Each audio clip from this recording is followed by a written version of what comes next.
Good afternoon, everyone. This is SO Chris 199, and I'm actually recording from my apartment that I'm about to be leaving within the next week.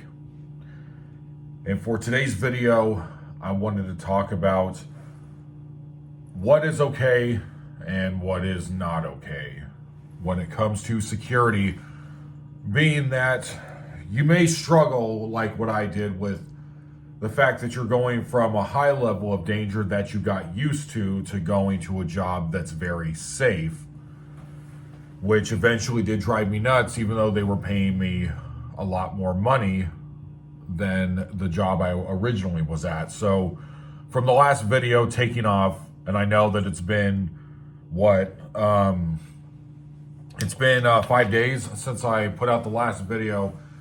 And the reason is because I've been super busy. So I've been busy cleaning up, helping my family basically clean up the entirety of the inside of this apartment, and we're getting ready for the move next week. So I finally have time to actually make my next story video on the next security job. And so for this one, this job was it was basically really similar to the second job I had in security, and I was only there for about a month and a half before I ended up going back to the mental house for another year after that. So with this security job, I think I ended up going there. It was sometime in the early of spring, so this was about 3 years ago. And with this video, I'm going to be talking about that there was a struggle for me to go from handling hard situations to handling pretty much nothing. And it's more so of a job that if you're going into security and they want you to be a courtesy patrol guard,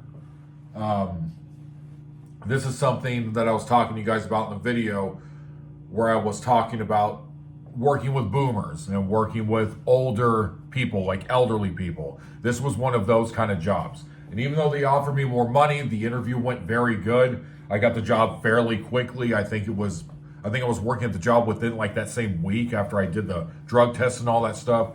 So when I went over there, it was very similar to one of the first jobs, where this job pretty much just had you sitting in the front area where the two arms would be going up and down. So you flick the button to see if someone's going to come in and out. But these were very, very rich condos. These ones, these condos that were there were very, from what I was told by one of the guys who was supposed to train me, who did a somewhat of an okay job, even though it wasn't nearly as good enough as what I probably needed to have, pretty much like every other job I've had in security, is that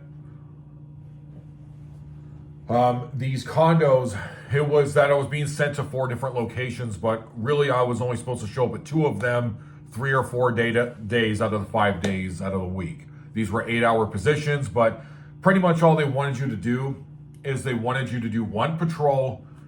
So just randomly walk around the outside. So these were all exterior patrols, but they didn't give you a vehicle. I didn't have a golf cart or anything like that. They just wanted you to walk around these really high-end areas over in Scottsdale. And I'm here to tell you that it was something that I completely did not like doing at all. Because even though I was getting paid more money, the people that I was dealing with, which if you're not familiar with the state of Arizona, Scottsdale is pretty much rich people that are living over there, and they are the nickname over there is Snobsdale, okay? The people that I was letting in and out were basically, I was being asked to do things that were completely unnecessary, that had really not much to do with the job of security. I was pretty much just doing customer service. And this is something that, for the people out there that have done security, you know what I'm talking about, when the company is just trying to, whatever the client is for the contract, they're trying to have you come in to fill the spot of someone who was supposed to be like a receptionist. And I know I probably complained about this on the first 2 videos when talking about my first 2 jobs in security, but this is something that has been an issue ever since I have joined the security force, okay? What a lot of these people, when they get these contracts, they don't understand that I do not do customer service. This is not a customer service oriented position. This is not a maintenance position. This is not a facilities position. But they keep, to save money, they keep trying to get unarmed security to have multiple hats on. And this was one of those jobs.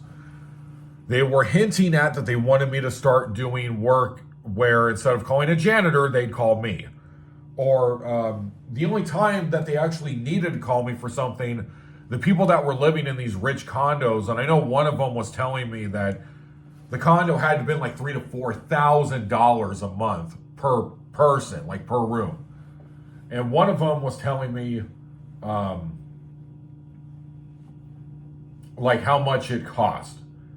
And I remember the only call that I went on, the people called basically they called the police in Scottsdale to do something that I could have just easily done myself.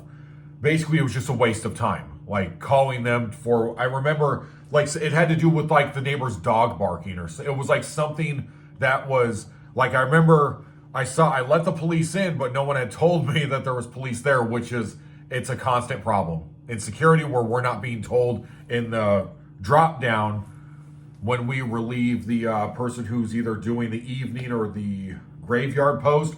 When I came in, the people wouldn't really tell me what's going on. And so one time PD came, and then when I came, it's because this family in there had called because their neighbor's dog was barking in the adjacent condo. And I think I literally texted my boss and explained the situation and put it in the note saying, why was I not called for this? Because what are they going to do exactly? So I remember it was getting to the point, this was like a month into the job, and I think I was there for about 5 weeks. What ended up happening is that there actually was a break-in at one of these rich complexes. It was about probably 2 or 3 days before I quit. And because they changed my time. When I kept telling them I could come in at 6 p.m. and stay until like 2 or 3 a.m., and they kept trying to get me to just go permanently to graveyard when we both agreed, me and the supervisor did my interview, we both agreed that I was going to work evenings. And they kept telling me, well, you just need to go to graveyard, which is what I ended up doing for the last week. But then they only wanted me to stay till about 3 a.m. because what they paid for in the contract didn't go past 3 a.m. So I think it was like 7 p.m. to 3 a.m. is what we ended up agreeing upon. And so what ended up happening is that there was an actual break-in, and no one broke into any of the condos or their areas or into the dog park or like anything like that. They broke into the trash can. So it was one person that they found on the footage the night before, with that one person who when we went over the footage and saw that the person had broken into the dumpster for some reason and was taking things from out of the dumpster. And like, if you think to yourself, if you ever go to one of those like really rich areas where there's like a Goodwill over there, the stuff in the Goodwill that people find is like what they consider charity is stuff that's actually really expensive. And so I don't know, maybe that's why the homeless person was doing that. I don't know, but they then ended up blaming me for it, even though this had happened like 40 minutes after my shift had been already completed. So they tried to blame me for it and tried to throw me, and then basically the company tried to throw me under the bus, even though it was their own set hours as to, this person did it when I was like gone for 40 minutes. So this happened like 3:40, 3:50, somewhere around in the morning when I left at 3. And there was no one to relieve me because for whatever the reason was that when the supervisor would come in, they're scheduled from 7 a.m. to 3 p.m. And then they pushed it to like where they had to stay till 5 p.m. It's like something like that. So there was a supervisor and then the person that would relieve. And that was me when they put me on graveyard when I told them not to do it. So anyways, yeah, it was a whole mess. That's what ended up happening. They tried to give me a write-up or something like that. And then I ended up putting in my application once again to go back to the job I came from that I've been out for like 8 months or 9 months, something like that. And because my friend who trained me told me, hey, Chris, why don't you go ahead and come back?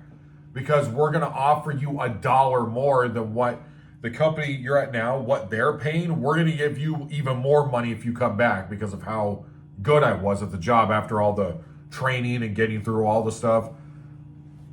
So I remember that I drove to see my parents that weekend, and I texted my boss saying, hey, you know what? I've already got my job back, so don't expect me to come in Monday. I'm not putting in a 2-week notice just because of the amount of disrespect. So the people there were super rude. They were very cold. I remember, just to end the video like this, I remember when I was walking from the front office to come back to the tiki house, like with the 2 gates that would go up and down. A bunch of stuff happened, but I'll just say this one I remember. It was like maybe 2 hours into the shift, and when I was coming back, because they wanted me to patrol the gym and like the front offices and all that stuff. And then when I came back, some guy that wanted to be let in, like the arm wasn't going up like quick enough for him. So he was honking at me, and he was literally saying, you need to run here to the box and let me in, when the arm was like slowly going up. The guy was honking, saying, you need to let me in right now, when it was already moving. I'm just saying this, like millionaires and rich people working as a security guard, like a courtesy patrol for these places. It was one of the most awful jobs like I've ever had in security. I don't care how tough times get, I'm never going back to any kind of job ever in security. I don't care what kind it is, where I'm watching a rich person's house, or I'm going into a thing where it's just nothing but like rich people that are living there. They're just snobby, they're stuck up and rude, and it just makes the shift just all the more, it just makes it less tolerable to be there. Because basically all they want is a statue. That's pretty much up, but they're not just gonna buy the mannequin for it. So anyways, there was no crime or anything. They were all fine, but there was just constant nagging and complaining from these people about basically first world problems, if you know what I'm talking about. So yeah, even though you're getting paid more money and the job's easy, you have to think to yourself, am I still wasting my time here? Because if I'm still frustrated, then what's the point in staying? So I ended up going back to the madhouse. So yeah, you got to try to think this. Like, try to make sure you balance these things out, because sometimes people are just made to do certain jobs. It's okay if you feel that, because you're a little crazy, that you were made to go work at the crazy house in security. That's just may be what God wanted you to do. What was that? There's like a moth in here or something. Anyways, all right, so this is SO Chris 199, and I just gave it to you raw. I forgot my catchphrase, hardcore, and this was completely unfiltered. So next week, it's going to be another video.